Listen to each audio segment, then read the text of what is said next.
মাদারীপুরের কালকিনি উপজেলার বালাকান্দি গ্রাম। ঐক্য, মানবিকতা আর সহমর্মিতার এখানে এক কাতারে বসবাস।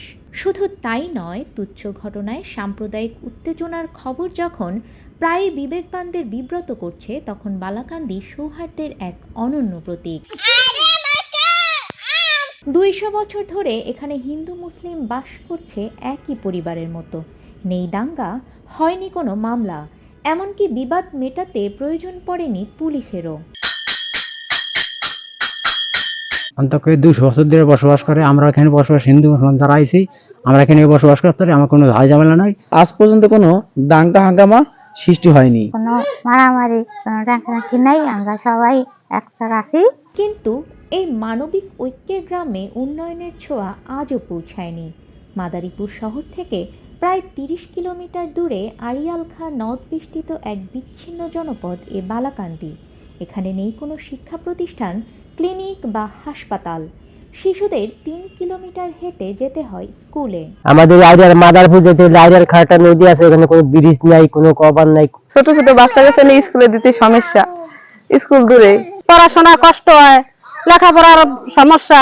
যদি একটা স্কুল হতো অনেক সুবিধা হতো, ভালো হতো আমাদের। প্রধান সড়কটি কাঁচা, বর্ষায় একমাত্র ভরসা নৌকা। অসুস্থ কাউকে হাসপাতালে নেওয়া মানেই এক যুদ্ধ জয়। গুড়াগাড়ার অসুখ বিসুখ হইলে কোনোখানে যাইতে পারতাছি না। এক মাদারপুর হয়ে অত যাইতে লাগে 1 ঘন্টা, আইতে লাগে 1 ঘন্টা, অসুস্থ হয়ে পরে পোলাপান লইয়া যাইতে পারি না। স্বাস্থ্য কমপ্লেক্স নাই কাছাকাছি, আমাদের খুবই কষ্ট হয়। আমাকে সরকারের কাছে এটুকুই আবেদন, আমাকে জায়গায় রাস্তাঘাট, আমাকে একটা হাসপাতাল করে দেয়। উন্নয়ন বঞ্চিত হলেও এ গ্রামের মানুষের বন্ধন বেশ শক্তিশালী। মুসলিমদের ঈদ কিংবা হিন্দুদের পূজায় পুরো গ্রাম মেতে ওঠে উৎসবে। বিবাদ হলে নিজেরাই করেন সমাধান।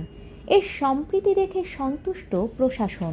যুগের পর যুগ ধরে হিন্দু এবং মুসলিম দুটি সম্প্রদায় পাশাপাশি অবস্থান করছে এবং আমাদের থানার নথিপত্র এবং সমস্ত ডকুমেন্টস আমরা বিশ্লেষণ করে দেখেছি যে এই গ্রামের মানুষ খুবই শান্তিপ্রিয় এবং হিন্দু এবং মুসলিম পারস্পরিক সৌহার্দ্যপূর্ণ পরিবেশে সম্প্রীতির সাথে বসবাস করছে।